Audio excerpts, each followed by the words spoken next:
gustó hace mucho, demasiado, y afortunadamente tenemos aquí de vuelta, aquí en Vallecas.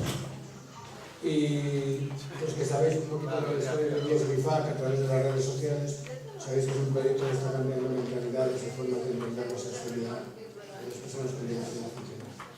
Y como creo que él tiene capacidad sobrada para contarnos su propio proyecto, nosotros también tenemos más. Gracias, Juan. Bueno, primero eso, agradecer a Vigalicia que me hayan vuelto a traer a pesar de la experiencia anterior. Y bueno, sobre todo para mí importante el marco que proporciona que sea Vigalicia quien organiza esta jornada, ¿no? ¿Por qué? Porque, como comentaba antes con Juan, últimamente he quedado reducido un poco al chico de Yes We Fuck, ¿no? Pero antes de ser el chico de Yes We Fuck, hacía otras cosas, ¿no? Y me interesa ese marco político que me da el movimiento de vida independiente para explicar un poco por qué llego a interesarme por la sexualidad vinculada a la diversidad funcional en general y particularmente la figura de la asistencia sexual, ¿no? Entonces, básicamente me interesa porque lo que necesitamos las personas con diversidad funcional no es solo una cierta cantidad de recursos materiales para gestionar nuestras vidas, que también, por cierto, es decir, lo material es necesario para poder vivir de una cierta manera, pero no es suficiente, nunca lo ha sido, ¿no? Es decir, tenemos en España muchas leyes, muchas normativas que serían suficientes para generar esas herramientas materiales, pero no hemos conseguido que se cumpla ni una sola ley vinculada a la diversidad funcional desde que en España hay una Constitución y un Parlamento y todo eso. No se ha cumplido ni una nunca, ¿no? ¿Por qué? Porque no hay voluntad política. ¿Y por qué no hay voluntad política? Porque no hay una presión social que obligue al cumplimiento de esas leyes. ¿Por qué no hay esa presión social? Porque es un tema ajeno totalmente a la inmensa mayoría de la población. A veces pienso en qué hubiese pasado si la ley antitabaco se hubiese intentado implementar en España en los 80. Pues, no se hubiese cumplido nunca, jamás, porque no había un mínimo consenso social que apoyase, que hiciese presión política para que esa ley se cumpliese. Por cierto que cuando se instauró esta ley y se empezó a aplicar, tampoco había mayoría social, pero sí que había una masa social ya importante para que esa presión social generase voluntad política, ¿no? ¿Qué ha pasado con las leyes vinculadas a la diversidad funcional? Que nunca hemos llegado a ese nivel de empatía, a ese nivel de entender la situación, de que sea importante para suficiente gente, de manera que se genere esa voluntad política firme, ¿no? Entonces, ¿cómo cambiamos esa situación, ¿no? ¿Cómo hacemos para cambiar los valores, la mirada sobre esa realidad que llamamos diversidad funcional, ¿no? Pues hay muchas cosas que hacer y muchos lugares desde los que actuar, ¿no? Pero a mí me pareció especialmente potente la idea de trabajarlo desde el ámbito de la sexualidad. ¿Por qué? Porque al visualizar a las personas con diversidad funcional como seres sexuales, como seres sexuados, como cuerpos deseantes y como cuerpos deseables, conseguimos romper con esas dinámicas de infantilización que nos abruman, ¿no? Esas dinámicas de infantilización que hacen que parezca natural que seamos dependientes, porque como somos unos niños, a los niños se les cuida, son dependientes, es decir, esa dependencia se considera una consecuencia de la biología absolutamente natural, normal, por lo tanto, una realidad totalmente despolitizada en la que no hay responsabilidad de la comunidad, en la que no hay responsabilidad política.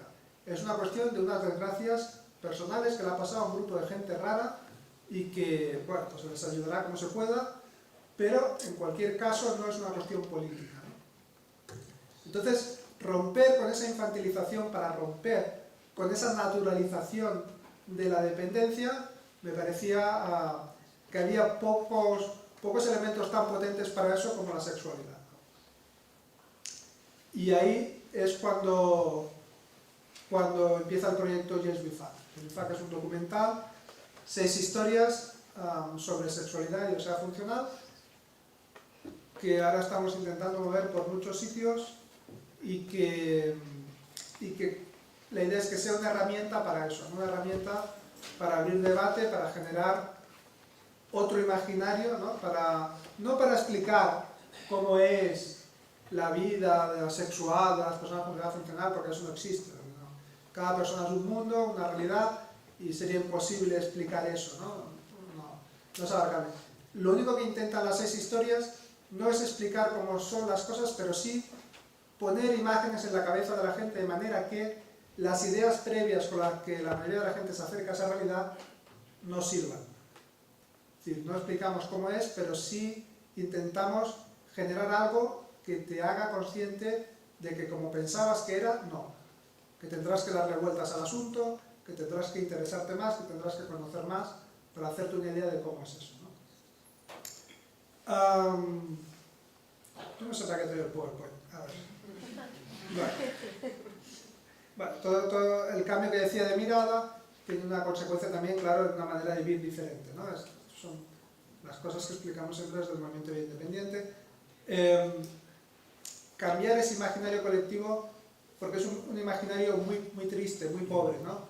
Aquí tenemos algunas imágenes típicas, ¿no? Pues, ¿qué se espera de nosotros? Se espera que queramos curarnos, ¿no? Que convirtamos nuestras vidas en tratamientos médicos, como el caso de Superman, ¿no? De Christopher Reeve. O, pues, si no es posible curarnos, pues que nos suicidemos, ¿no? Como aquí el paisano San Pedro, ¿no? O si no, si nos curamos y nos morimos, pues hombre, tendremos que ser excepcionales, ¿no? Y ser Stephen Hawking y salir de los Simpsons y todo eso, ¿no? Bueno, es un panorama muy triste, ¿no? Es decir, todas esas figuras forman parte de la realidad de la diversidad funcional, pero son 3 puntos aislados y más bien anecdóticos, ¿no? Es decir, falta construir un relato social mucho más denso, mucho más rico sobre lo que es esa experiencia de vida o esas experiencias de vida que se pueden asociar a la cuestión de la diversidad funcional, ¿no? Para que cada persona con diversidad funcional se sitúe pues allá donde quiera, en esa línea densa del relato social, donde esté más cómodo, y a partir de ahí crezca, se desarrolle y viva según le parezca, ¿no? Necesitamos crear ese relato social, necesitamos crear realidad, ¿no? La realidad no es una cosa que existe, se crea, ¿no? Y tenemos que generar esa realidad desde la cultura, desde el ámbito de la cultura es de donde podemos incidir en crear realidad, ¿no? Es decir, cuando uno no tiene una experiencia directa o muy cercana de cualquier parcela de la vida, el cerebro no se conforma con ese no saber, el cerebro se lo inventa. Se inventa esa realidad. La construye a partir de esos elementos culturales que se han ido filtrando de manera más o menos consciente y construimos esa cierta imagen de esa realidad que no hemos experimentado, pero que damos por buena, porque es la manera en que funciona nuestro cerebro, ¿no? Entonces nuestro trabajo es construir realidad, ¿no? Ahí el intento pues, de Yes We Fuck y de otros proyectos. Ahora estamos también con otro proyecto que se llama Vivir y otras ficciones, que es una peli de ficción muy real, y va también en esta línea de intentar construir realidad, ¿no? Vivir y otras ficciones. Una peli en la que, no lo menciono solo para hacer un poco de publicidad, también, sino porque uno de los temas centrales de la película será la asistencia sexual también, ¿no? La peli, si todo va bien, pues intentaremos que se estrene hacia primavera, pero de momento todavía está en el aire, ¿no? Entonces, para cambiar ese tipo de situaciones, hay algunas cosas que aceleran ese cambio de mirada, ¿no? Y son cosas que ya sabemos hace tiempo que funcionan así. La idea es que para entender una cierta realidad, para construirla, lo que es imprescindible es que haya convivencia, ¿no? Por eso el modelo de vida independiente es un modelo interesante, porque propone convivir, porque propone no separar, porque propone un mundo de más color, de más riqueza, y no mundos paralelos homogéneos cada uno de ellos, ¿no? Entonces, los ejemplos típicos, ¿no? y importantes en esa idea pues desde la escuela, ¿no? Empezando por la escuela, necesitamos una escuela para todo el mundo, no escuelas separadas, porque, a ver, es que los niños no hacen lo que les decimos que tienen que hacer. Los niños hacen lo que nos ven hacer. Entonces, cuando los niños ven que cogemos al raro y lo llevamos a un sitio raro para raros, luego ya le podemos después explicar muchas cosas de diversidad y de derechos y de no sé qué, no sé cuánto. O sea, ellos ya han aprendido cómo funciona el mundo, ya han visto lo que hacemos, ya saben que mejor no ser raro, porque si no, no vas a estar con tus amigos, ¿no? Entonces, si empezamos por ahí, por una escuela que sea para todo el mundo, pues ya tenemos mucho ganado en esa construcción desde una realidad, porque va a ser una construcción que venga desde una experiencia directa y no desde otros elementos que son bastante más peligrosos, ¿no? Bueno, el otro ejemplo, pues el transporte. ¿Por qué? ¿Por qué es un ejemplo importante lo del transporte?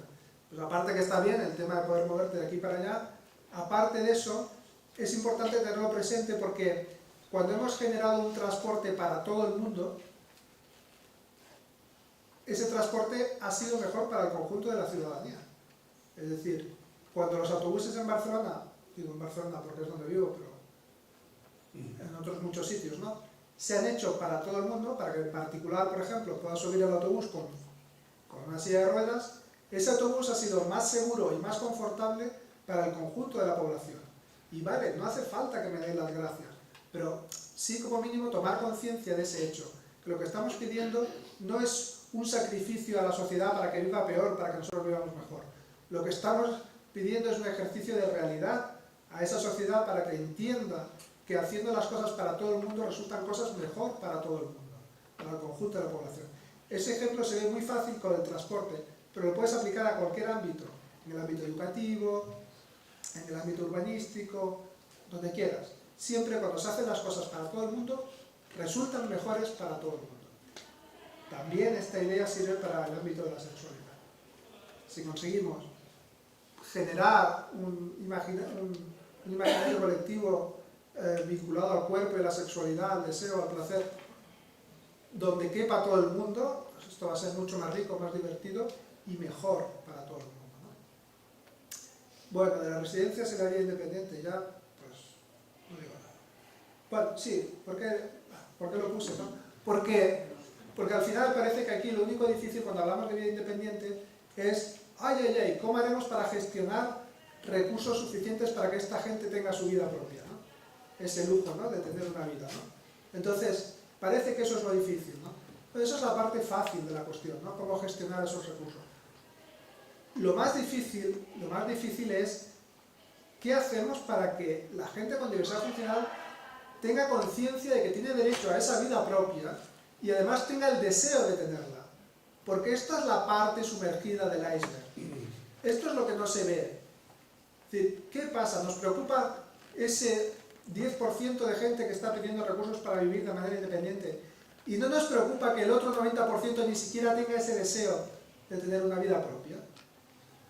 ¿Cómo es posible, no? Bueno, pues entre otras razones, es posible porque no existe ese deseo de intimidad, de libertad, porque hemos aprendido, hemos asumido ese discurso que reduce nuestra vida a la mera supervivencia, ¿no? Porque hemos dejado de vernos a nosotros mismos, eso, ¿no?, como seres sexuales que se vinculan con los demás para el placer, para el deseo. Entonces, sin ese motor que es la sexualidad para la construcción de los vínculos sociales, es más difícil que quieras complicarte tanto la vida como te la complicas cuando quieres hacer vida independiente, y tener tu propio espacio, tener tu espacio de intimidad, de libertad, etc., ¿no? Entonces, necesitamos también la sexualidad para combatir la parte más difícil del problema, que es la falta de deseo de una vida propia, ¿no? Bueno, alrededor de esa idea de cambiar se han ido generando diferentes proyectos, ¿no? Ya digo, para mí el JSWIFAC fue ese punto de arranque, y a la hora, o sea, en el proceso de ir haciendo el documental se generó un espacio de encuentro también para que otros grupos que hacían política también vinculada al cuerpo nos encontrásemos y empezásemos a compartir unos discursos que son muy afines. Es decir, estas alianzas políticas con el mundo queer, con el mundo transfeminista, con el activismo gordo, con el trabajo sexual, etc., no son alianzas que tengan que ver con la patética idea de decir vamos a sumar un gran número de gente y les vamos a ganar. Nunca va a ir por ahí la cosa, ¿no? Estas alianzas no tienen que ver con la cantidad, tienen que ver con la afinidad, con unos discursos que son afines porque responden a una experiencia de vida que es afín. Es decir, todos estos grupos políticos sufrimos en nuestras carnes esa mirada que dice eres diferente y esa diferencia justifica la desigualdad a la hora de desarrollarte en los diferentes ámbitos, ya sea la escuela, ya sea el trabajo, ya sea el ocio, lo que sea, ¿no? Esa justificación, esa pretendida justificación de la desigualdad a partir de la diferencia es compartida por muchos grupos que llevan tiempo haciendo política, ¿no? Centrados en el cuerpo como campo de batalla de la política, ¿no? Entonces, bueno, pues ahí podéis ver diferentes proyectos desde el ámbito académico, porque por ejemplo veis, hay algún libro como Deconstruyendo la Dependencia que se hizo conjuntamente entre activistas y el mundo académico, diferentes activismos, por ejemplo el libro Cojos y Precarias, hecho entre un colectivo feminista y el Foro de Vida Independiente. Hay una por ahí que veis que estamos un poco desnuditos. Esto es un corto de posporno tullido que hicimos hace un par de años. Aún no está en la red, no empecéis a buscarlo. Esperemos que pronto lo podamos poner, de momento no está en la red, Nexos. También vamos por ahí enseñándolo cuando nos invitan a jornadas y cosas. Veis, por ejemplo, el anagrama de Pornortopedia, un proyecto del colectivo Post-Op, un colectivo transfeminista que hace talleres de postporno. Entonces, Pornortopedia es un proyecto colaborativo para hacer juguetes sexuales para todo el mundo. Bueno, y otros proyectos, veis una foto, por ejemplo, de la marcha por la visibilidad de la diversidad funcional de hace un par de años, donde también vinieron personas desde el ámbito de lo queer, del transfeminismo, etc., ¿no? Los picnics mutantes, veis una fotito ahí con un montón de seres raros, allí abajo a la derecha, bueno, a la derecha, nosotros, bueno, ahí en una esquina, porque nos interesa, no es algo que tengamos ya resuelto, que estas alianzas no sean solo una cuestión como teórica, académica, o sea, que se construya en espacios donde nos encontramos de vez en cuando en una conferencia, en una jornada, sino que estas alianzas tienen más que ver con la vida, ¿no?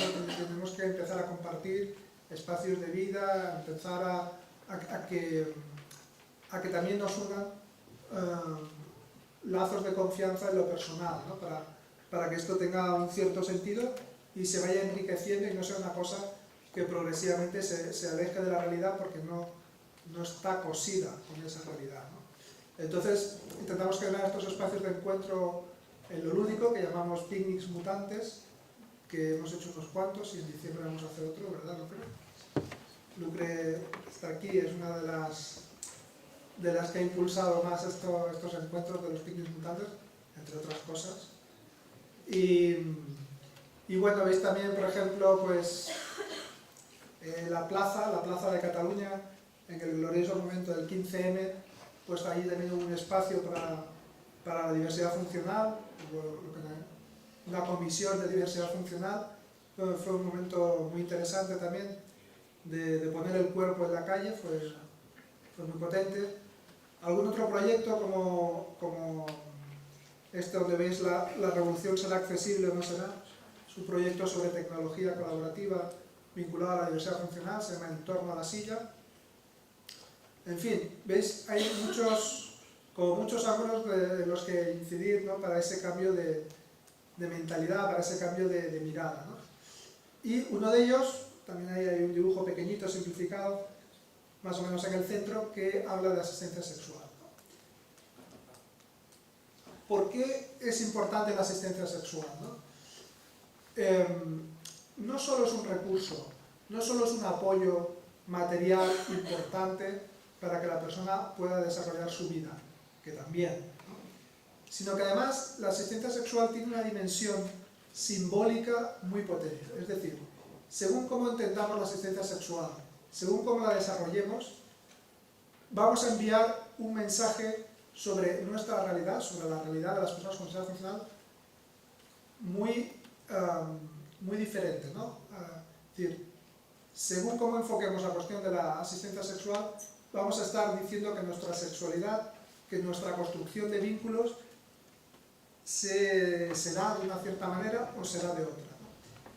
Y en el fondo vamos a estar diciendo que nuestra forma de estar en el mundo es una o es otra. Es decir, esto no es neutro, no es equivalente, ¿no? Cada planteamiento tiene sus consecuencias en el plano de lo simbólico también, no solo en el plano de lo material. No solo se generan recursos diferentes, sino que se generan mensajes simbólicos diferentes, ¿no? Por eso es importante intentar afinar con lo que cada cual entiende por asistencia sexual e intentar explicar cuál es el planteamiento que se hace a partir de ahí, ¿no?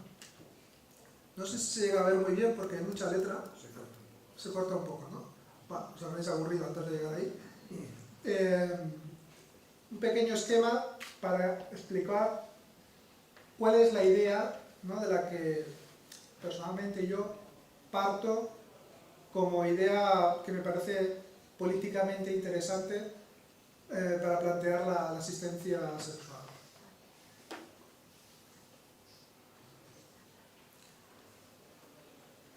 Como veis ahí, yo entiendo la asistencia sexual como un terreno de intersección, un terreno común a dos figuras que ya existen. Por un lado, la asistencia personal. Supongo que se habrá hablado hoy un poco de asistencia personal, o ya sabréis otra, ¿no? La asistente personal es una figura básica en la reivindicación de una vida independiente, ¿no?, para las personas con diversidad funcional. El asistente personal, hacemos muchas veces la metáfora de que es alguien que se convierte en tus manos, en tus pies, para hacer todas aquellas tareas cotidianas que tú no puedes hacer por ti mismo debido a las diferencias funcionales, ¿vale? Pues esta misma idea, trasladada al terreno sexual, es lo que llamaríamos un asistente sexual, es decir, alguien que se convierte en tus manos para hacer aquello que no puedes hacer por ti mismo debido a las diferencias funcionales, ¿vale? Esta idea, esta definición, esta manera de entenderlo, ya traza líneas, ¿no? Ya delimita un poco, delimita totalmente cuáles son las funciones, cuáles son los objetivos, cuáles son las expectativas, cuáles son los roles por una parte y por la otra. Entonces, me estás poniendo nervioso, ¿no?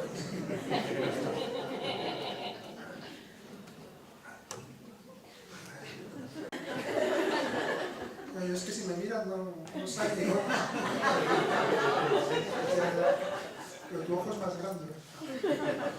Bueno, entonces, por un lado, la asistencia sexual sería parte de la asistencia personal, ¿no? Bajo esa misma filosofía, bajo esos mismos roles, es decir, igual que el asistente personal no cuida de la persona con diversidad funcional, sino que es la persona con diversidad funcional la que toma las decisiones y el asistente personal le ayuda a materializar esas decisiones, el asistente sexual no te proporciona un placer, sino que te ayuda a obtener ese placer, ¿no? El rol queda delimitado un poco por esa idea, ¿no? Y sobre todo quedan delimitadas las funciones. Es decir, si cualquiera de las personas que estéis aquí en la sala, que no tenéis diversidad funcional, queréis tener un coito pagando dinero, y yo quiero lo mismo, quiero un coito pagando dinero, pues entiendo que debemos acceder al mismo servicio. No hay una diferencia, ¿no? No hay ninguna diferencia. Queremos un coito a cambio de dinero, ese servicio ya existe, está en el ámbito de la prostitución, vamos y ya está, ¿no? Necesitamos, como con todos los servicios, necesitamos que ese servicio sea un servicio incluyente, que sea para todo el mundo, ¿no? Y como hemos visto antes en la diapositiva anterior, la experiencia del movimiento independiente nos dice que es mala idea crear servicios especiales para gente especial, ni escuelas especiales para niños especiales, ni residencias para gente rara, ni centros especiales de trabajo para gente tal. Es decir, nuestra experiencia es que la creación de mundos paralelos no funciona.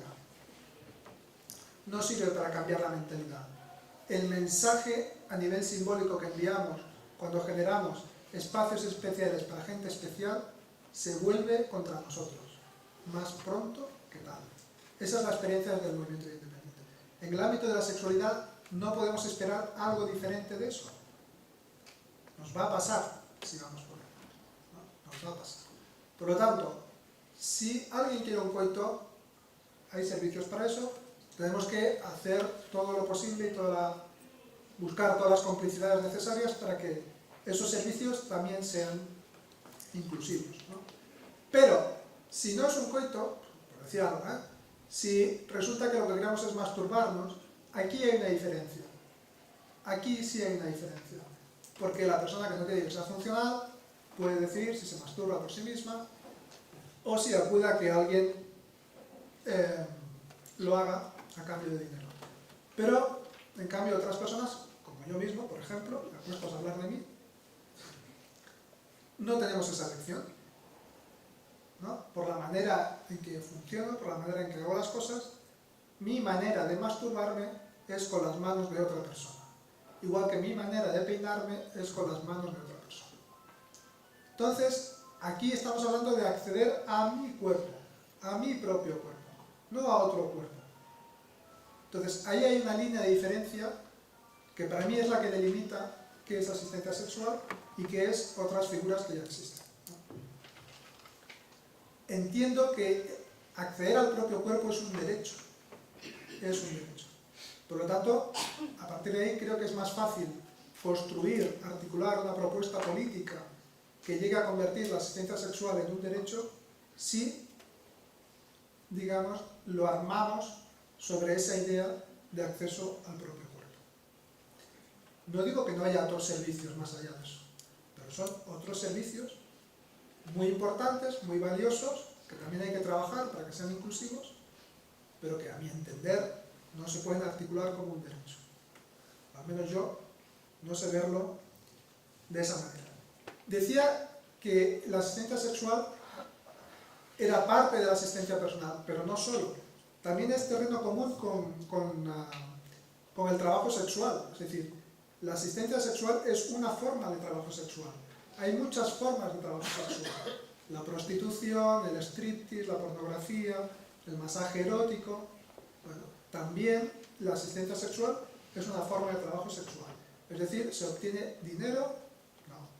Se obtiene placer, desde mi punto de vista, se obtiene placer a cambio de dinero. Es un trabajo sexual.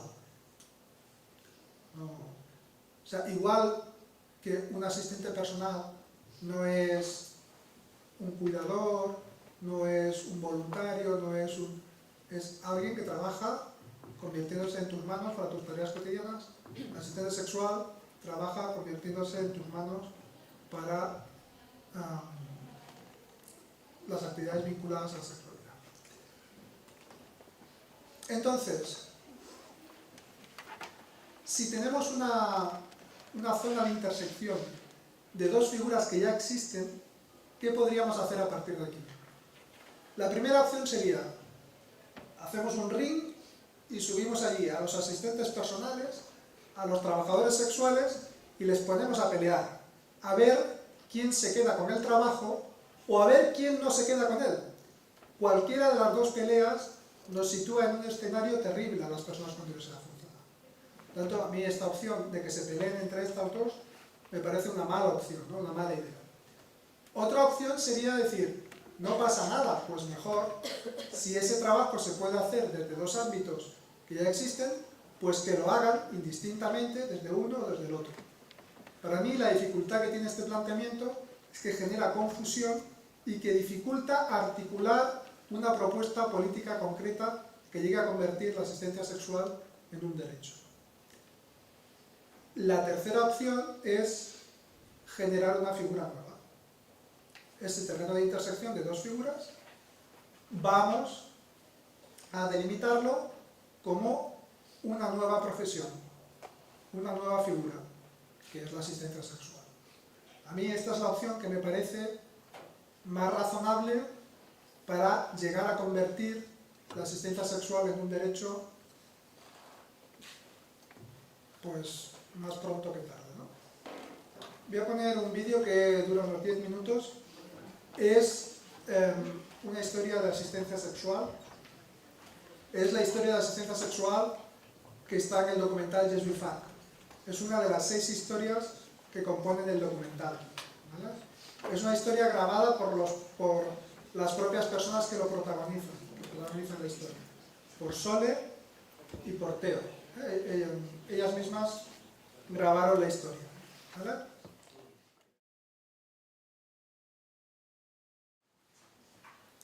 Ya está, no voy a explicar nada más.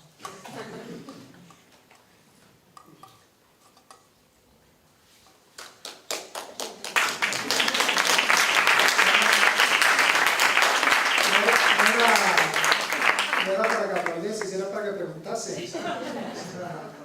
Yo solo quería comentar una cosa, aprovechando que que la película se va a estrenar en el Cine Europa, que es un festival de cine que está teniendo lugar ahora en Santiago, y el domingo a las 12 la proyectan. Pero de todos modos, el que no pueda verla, pues porque no está aquí, en Numax, que es una sala de cine que también de nueva creación de hace unos meses, la tienen programada, es decir, que la vais a poder ver. Yo he visto el cartel. Ah, pues yo no sabía. No lo sabías, a mí que no lo sabía, porque si no, lo hubieras comentado. Numax. Numax es una sala de cine alternativa. Pero yo no sabía nada de O sea que estás pendientes de la cartelera de Numax porque en breve pues la pondrán.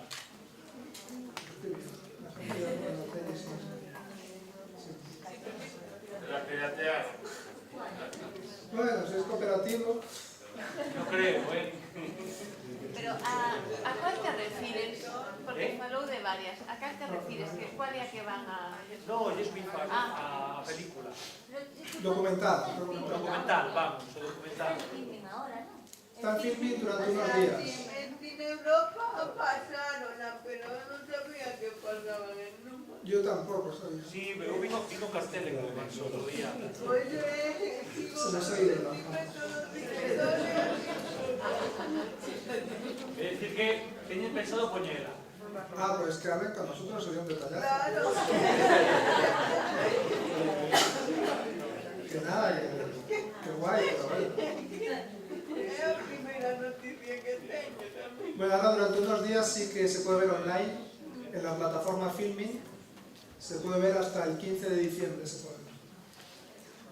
De manera legal y tal.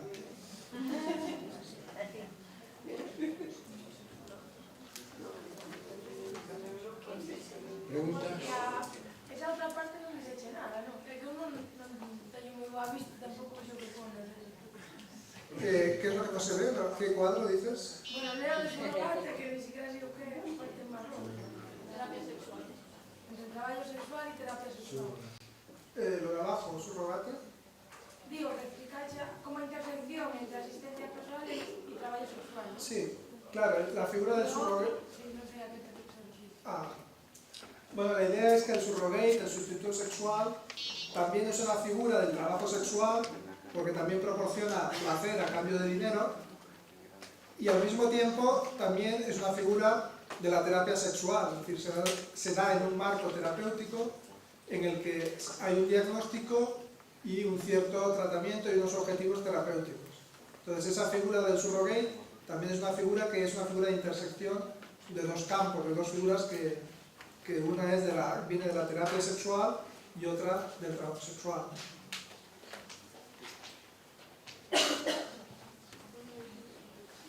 Bueno, este esquema que aquí se ve tan mal, si lo queréis ver mejor, lo podéis buscar en el blog de Yes We Fact, está colgado. Es una entrada un poco antigua, igual que buscar, pero en el blog de Yes We Fact podéis encontrar el esquema si queréis verlo mejor.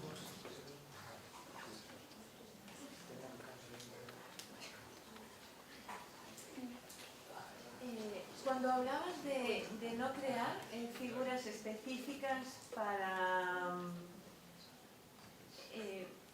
para proporcionar un placer sexual, sino que... Específicas sí, no especial. Es decir, el asistente personal, por ejemplo, es una figura específica para las personas con diversidad funcional. No es una parte especial de algo que ya existe para el conjunto y lo hago especial para ti.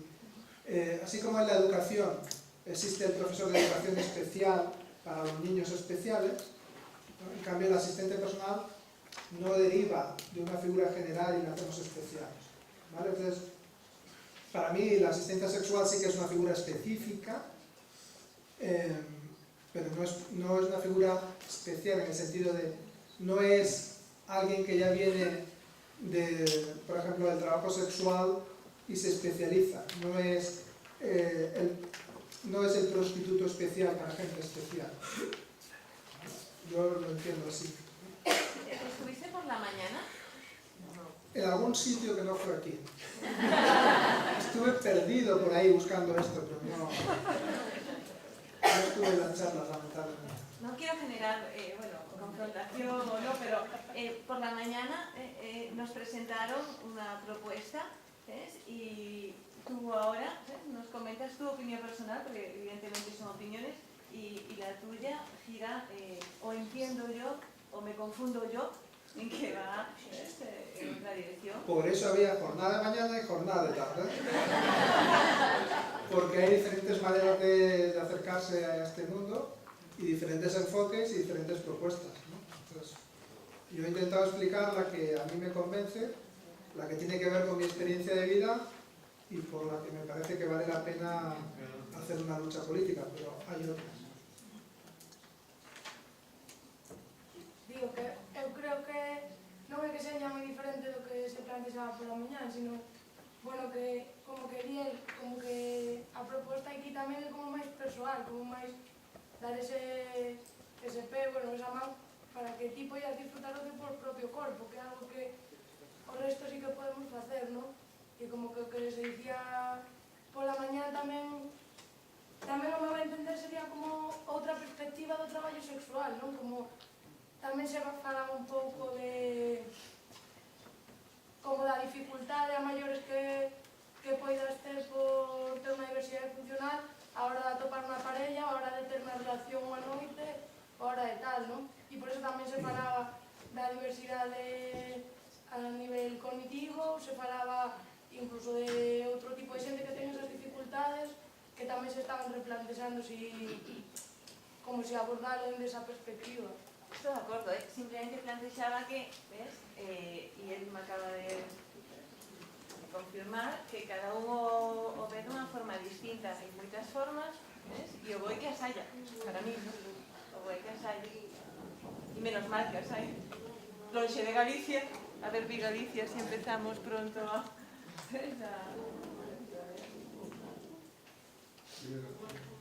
Nada, yo es un pequeño apunte que tuve la posibilidad de ver lo de Yes We Fact aquí, en Santiago, con una de sus protagonistas, que lo he visto por ahí atrás, y que me parece un proyecto muy interesante y que ojalá lo vean cuantas más personas mejor y salgan proyectos parecidos como champiñones por todo, y felicitaros porque me gustó bastante.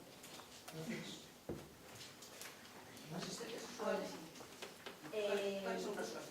Ainda non casi. Xa se suelta, os outros sí. Cales son as funcións directamente da unha asistente sexual? E ao final, ten relacións sexuais co usuario? En algún momento? En la propuesta que explicaba aquí, las funciones del asistente sexual son ayudarte a explorar tu cuerpo, a conocerlo, saber qué te gusta, cómo sientes, cómo no, etcétera. Ayudarte, también aquí no, hemos explicado un poco así, ayudarte de la manera en que tú necesites. Puede ser un tema de movilidad, como el que hemos visto aquí con Soler, puede ser un tema cognitivo, puede ser ayudarte de la manera en que tú necesites, teniendo en cuenta cómo es tu manera de tomar decisiones. ¿Vale? Esto es más complejo que poner ahí un diagrama y ya está. Entonces, ayudarte en aquello que tú no puedes hacer por ti mismo, ¿no? Pues explorar tu cuerpo, conocerlo, saber cómo sientes, cómo no, dónde, masturbarte. Si quieres tener relaciones sexuales con otra persona que no es el asistente, sino con otra persona, que puede ser tu pareja, o puede ser un amante, o un novio, o una prostituta, o lo que sea. Si necesitas ayuda antes, para prepararte, o durante, para según qué movimientos o posiciones, o después, para lo que sea, pues ahí el asistente sexual te ayuda en eso. Pero no es alguien con quien tengas relaciones sexuales directamente. En esta propuesta no.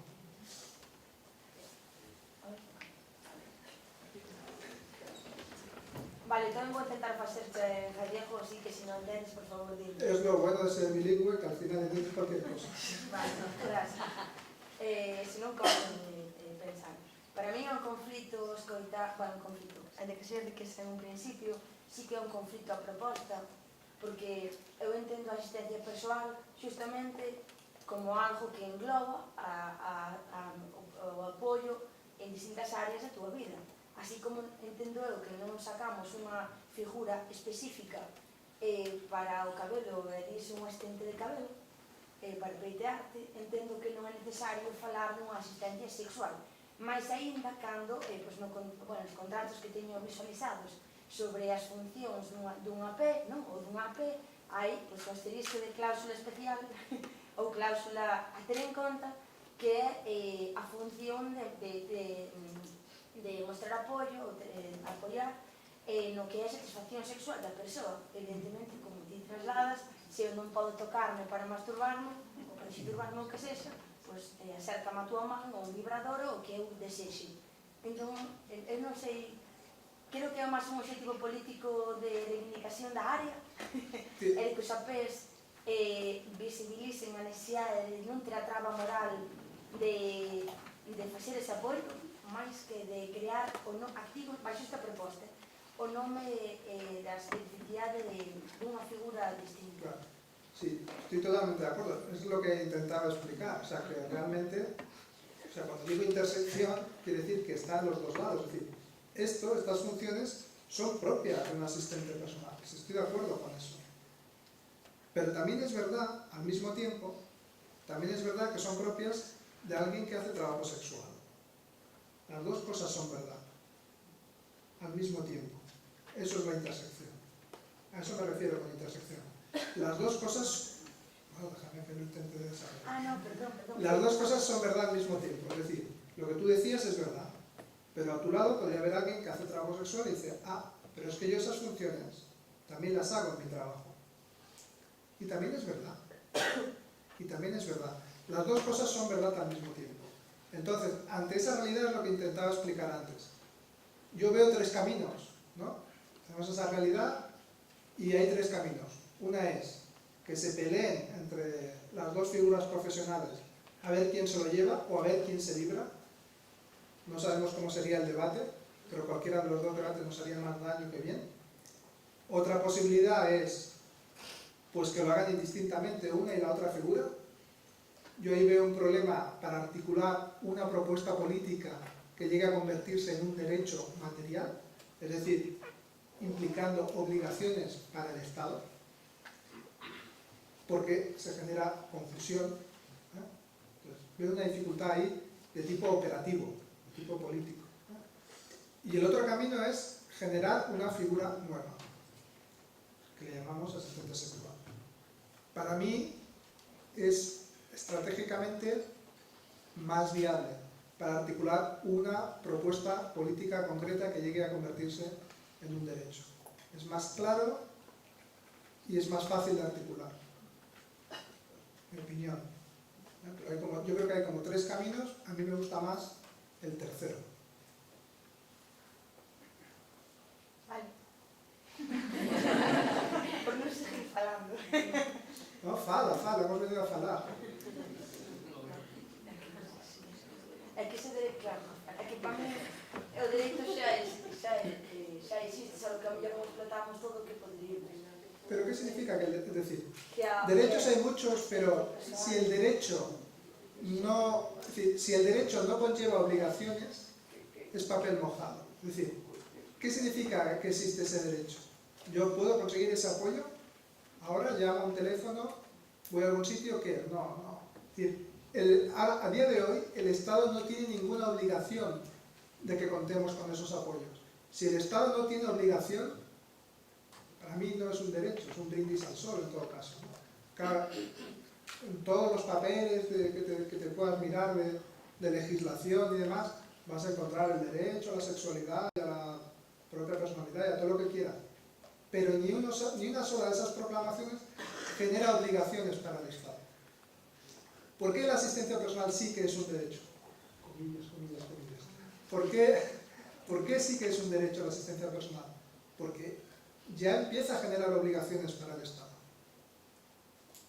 Ahora el Estado ya tiene un compromiso, entre comillas, de proveer esos apoyos para quien los necesite. Hasta hace muy poco no. La asistencia sexual no genera de momento ninguna obligación para el Estado. Hace falta una propuesta política que se articule legalmente, una ley, que articule eso, que genere esas obligaciones para materializar ese derecho. Aunque sea una pregunta chorra, porque igual no me formulo bien. En la película de las sesiones, la persona que actúa allí de terapeuta sexual o asistente sexual, ¿cómo la consideráis? ¿Asistente sexual? Claro. Según esta propuesta... Espera, pero es que mi idea es que yo no creo que tengamos problemas sexuales. Lo que no tenemos es acceso a la sexualidad. Entonces yo creo que el punto de vista que percibo, no aquí, pero en muchas partes, es que sí se considera que tenemos problemas, o que somos, bueno, por la mañana salen pacientes, o incluso alguna otra palabra. Entonces, no somos personas que a lo mejor pues no hemos tenido nunca la oportunidad de tener ningún tipo de relación sexual, ni masturbarte, ni tocarte, ni tocar a nadie, ¿no? Hablo de la diversidad funcional física, la intelectual pues ya incluso está cortada. Pero en la película, la persona, el protagonista no tiene problemas, es que nunca tuvo una sexualidad. Entonces, ¿es terapeuta o es asistente sexual? Y sí acaba en coito. Va a ser una pregunta chorra. Es que como dijo antes, el anterior, yo tengo poca otra. En gallego chorra quiere decir Claro.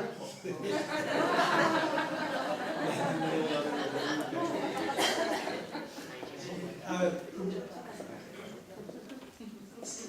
en esta propuesta de lo que es asistencia sexual, claramente la figura que interpreta Helen Hunt es un surrogate, un terapeuta sexual, ¿no? Surrogate, un sustituto sexual. Pero en la película, a mi entender, según esta propuesta, también aparece algún asistente sexual, ¿no? Porque hay una chica que se supone que es como su asistente personal, aunque no se utilice esa palabra en la película, que le ayuda a tener esas relaciones antes y después. Es el apoyo que tiene para poder materializar esa forma de vivir su sexualidad.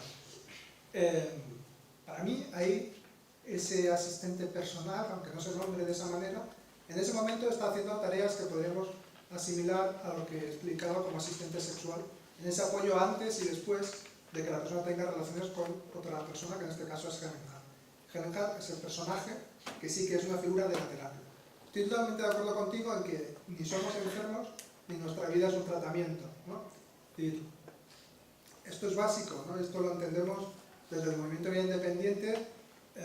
No se nos ocurre pensar la asistencia personal como una figura de la terapia ni de los cuidados. Es una figura del autocuidado, ¿no? O sea, ese apoyo material para que tú tengas cuidado de ti mismo, de ti misma, no alguien que cuida de ti, ¿no? De la misma manera entiendo la asistente sexual en ese sentido, lo intentaba explicar antes también. No es alguien que aplica un conocimiento para proponer un placer. Es alguien que sigue tus instrucciones, se convierte en tus manos para que tú descubras, para que tú desarrolles tu relación con tu propio cuerpo. Lo de si tenemos problemas sexuales o no, tal, pues habla de todo. Las personas con diversidad funcional cargamos con un estigma muy pesado de infantilización y de desexualización, y eso hace que la proporción de gente con diversidad funcional que tiene una vida sexual, digamos, en ciertos aspectos problemática, es mayor, la proporción es mayor. Seguramente, no conozco estadísticas oficiales, pero es fácil imaginar que la proporción sea mayor que respecto a la población en general. Eso puede ocurrir. Pero igual que nuestras tasas de analfabetismo, pero igual que nuestras tasas de fracaso escolar, como igual que nuestras tasas de acceso al mundo laboral, como igual que todo y todo y todo, porque estamos fuera de todas partes. Entonces, igual que nos pasa ahí, ya hace un tiempo que no pensamos que la escuela especial sea una buena vía para acabar con esa realidad de que es que si no, no llegarán a saber nada. No llegarán a saber nada. Vamos a ver, vamos a generar otras posibilidades, otras herramientas. Pues en la misma línea, pensando en la asistencia sexual, de esa otra manera, no, digamos, que no tiene que ver con la terapia, que no tiene que ver con crear un mundo paralelo, digamos. Yo voy a aclarar, me he equivocado de película. Me he consultado, me confundía con otro documental, el de Frankenstein, el de las víctimas del Albia, que se estrenó también en Europa y pasa muy mal. Joder, hijo mío. Ya me corrí. Entre Yes We Fuck y el Albia... No, pero bueno. No tiene nada que ver. No te voy a preguntar por tus gustos sexuales, ¿no?